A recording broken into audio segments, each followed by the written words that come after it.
মালহামা 1 বচন, বহু বচন মালাহিম, কসাইখানা যেখানে পশু জবাই করা হয়। মালহামা হবে শুধু জবাইয়ের যুদ্ধ। এটাকে ইহুদিরা তাদের ধর্মগ্রন্থ তুরাতে আর্মগেট বলে, খ্রিস্টানরা ক্রুসেড বলে, মুসলিমরা মালহামা বলে। আসমানি যে কিতাব সমূহ আছে এগুলাতে এভাবেই উল্লেখিত। যখন মদিনার গুরুত্ব কমে যাবে বিশ্বের রাজনীতিতে এবং জেরুজালেমের গুরুত্ব বিশ্বের রাজনীতিতে বেড়ে যাবে, তখনই মালহামার সূচনা হবে। অর্থাৎ জেরুজালেম আবাদ হবে, বসবাসযোগ্য হবে, এটা বিশ্বের রাজনীতির কেন্দ্রবিন্দু হবে। জেরুজালেম বলতে গাজা, ফিলিস্তিন, ইসরায়েল এই অঞ্চলটুকুকে বোঝানো হয়েছে। আমরা যদি এখন বিশ্বের রাজনীতিতে তাকাই, ইসরায়েল কিন্তু একটা বড় ফ্যাক্ট এবং ইম্পর্টেন্ট একটা বিষয়, কারণ বিশ্বের রাজনীতিতে ইসরায়েলের ভূমিকাই গুরুত্বপূর্ণ বর্তমান প্রেক্ষাপটে। ইসরায়েল বিশ্ব শাসন করছে পরোক্ষ এবং প্রত্যক্ষভাবে, নিয়ন্ত্রণ করছে সমস্ত বিষয়, অর্থনীতি থেকে নিয়ে সব ধরনের গুরুত্বপূর্ণ সেক্টরগুলো তারাই নিয়ন্ত্রণ করছে। মালহামা অনুষ্ঠিত হবে, এর কেন্দ্রস্থল হচ্ছে জর্ডান, সিরিয়া, লেবানন এই অঞ্চলটাতে, আর পূর্বাঞ্চলে হবে গাজওয়াতুল হিন্দ। আল্লাহ রাসূল সাল্লাল্লাহু আলাইহি সাল্লাম বলেন, এটা আবু দাউদ শরীফের হাদিস, মদিনার গুরুত্ব কমে যাবে, জেরুজালেমের গুরুত্ব বেড়ে যাবে, মসজিদুল আকসার গুরুত্ব বেড়ে যাবে, এর মানে মালহামার সূচনা। আমরা এখানে একটা ভুল ইনফরমেশন বা একটা ভুল ভাবনায় আমরা আছি। আমরা ভাবছি যে উসমানীয় খেলাফতের একজন সুযোগ্য সুলতান মেহমেদ, উনি কনস্টান্টিনোপল জয় করেছেন, অর্থাৎ ইস্তাম্বুল জয় করেছেন। এখানেই আমরা ভাবতেছি যে ইস্তাম্বুল কিন্তু জয় হয়ে গেছে মুসলমানদের অধীনে। এই জায়গার ভাবনার মধ্যে আমাদের একটা ভুল আছে।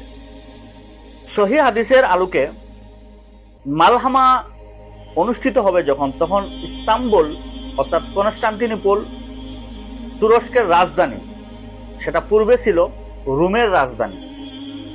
এটাকে মুসলমান মুজাহিদরা তাদের নিয়ন্ত্রণে নিবে, বিজয় অর্জন করবে। এটা মালহামার সূচনাতেই হবে।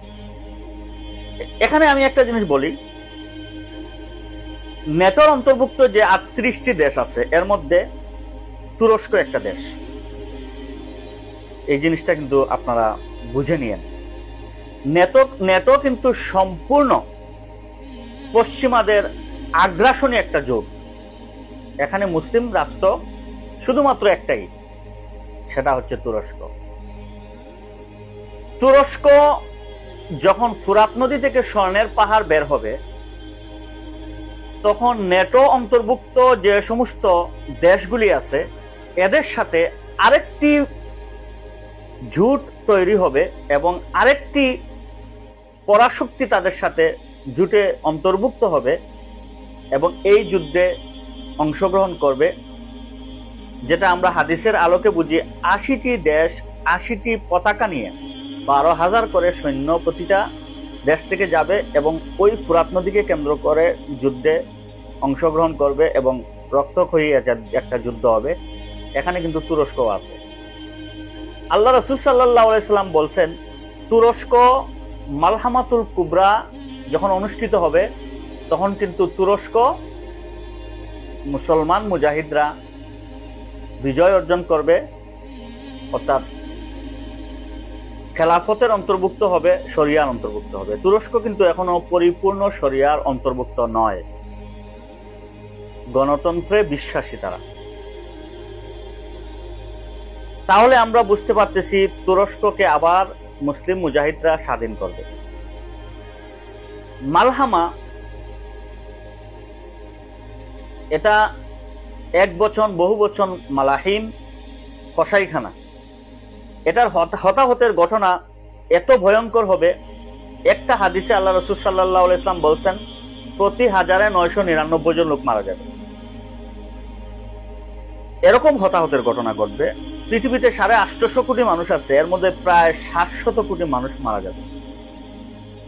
সমস্ত পরাশক্তিগুলি যারা পারমাণবিক শক্তি স্বয়ংসম্পূর্ণ যে সমস্ত দেশগুলি আছে, এগুলি সবাই তাদের শক্তি প্রদর্শন করবে এই যুদ্ধে। শহরগুলিকে টার্গেট করা হবে, বিভিন্ন গুরুত্বপূর্ণ স্থাপনাগুলিকে টার্গেট করা হবে, বিভিন্ন গুরুত্বপূর্ণ শহরগুলিকে টার্গেট করা হবে। যে জায়গায় মানুষের সংখ্যা বেশি জমায়েত থাকবে সেই জায়গাটাকে টার্গেট করা হবে। এর ফলে হবে কি, হতাহতের ঘটনা বেড়ে যাবে এবং পৃথিবী তার পূর্বের জায়গায় চলে যাবে। পৃথিবীতে এমন ভয়ঙ্কর পরিস্থিতি তৈরি হবে, এমন ধ্বংসযজ্ঞ চালানো হবে, এমন ডিস্ট্রয় হবে পৃথিবীর মানচিত্র চেঞ্জ হয়ে যাবে, গ্লোবালাইজেশন চেঞ্জ হয়ে যাবে। পৃথিবী বর্তমান যে পশ্চিমাদের আগ্রাসনে তাদের নিয়ন্ত্রণে আছে সেটা চেঞ্জ হয়ে যাবে। পৃথিবীর সমস্ত পরাশক্তিগুলি তাদের শক্তি প্রদর্শন করতে যেয়ে তারা দুর্বল হয়ে যাবে।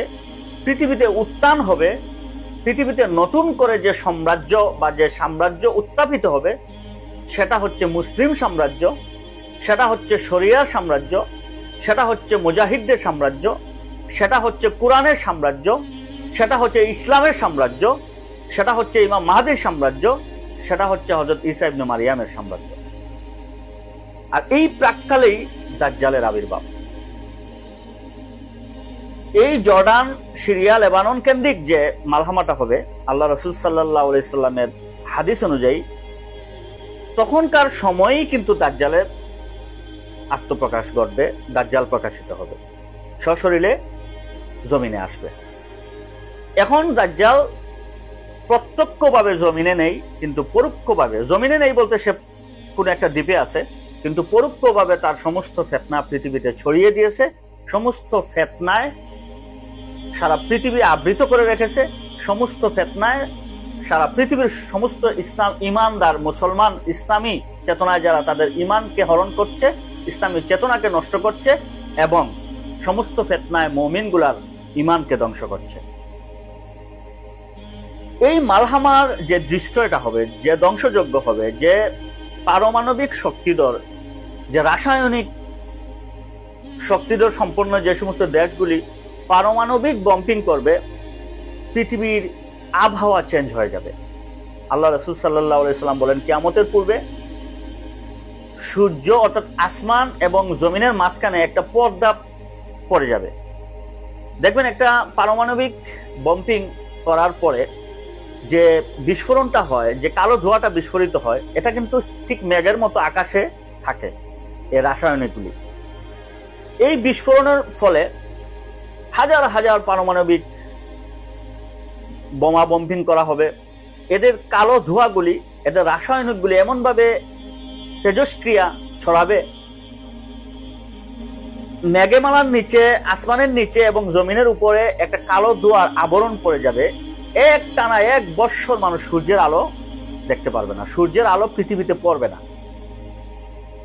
এতে করে পৃথিবীতে একটা ভয়ঙ্কর দুর্ভিক্ষ সৃষ্টি হবে, ফসল ফলাদি উৎপন্ন হবে না। এই দুর্ভিক্ষের কারণে এবং রাসায়নিক তেজস্ক্রিয়ার কারণে গাছপালা, তরুলতা এবং বিভিন্ন ধরনের জীব জন্তুগুলি, পশু পাখিগুলি মারা যাবে। এই দুর্ভিক্ষ এবং চিকিৎসার অভাবে আরো প্রায় 100 কোটি মানুষ এই পৃথিবীতে মারা যাবে। ভাইরা আমার, এই তেজস্ক্রিয়াটা ক্রমান্বয়ে ক্রমাগত সেটা হ্রাস হবে, আস্তে আস্তে 1 মাস 1 সপ্তাহ এভাবে হ্রাস হবে।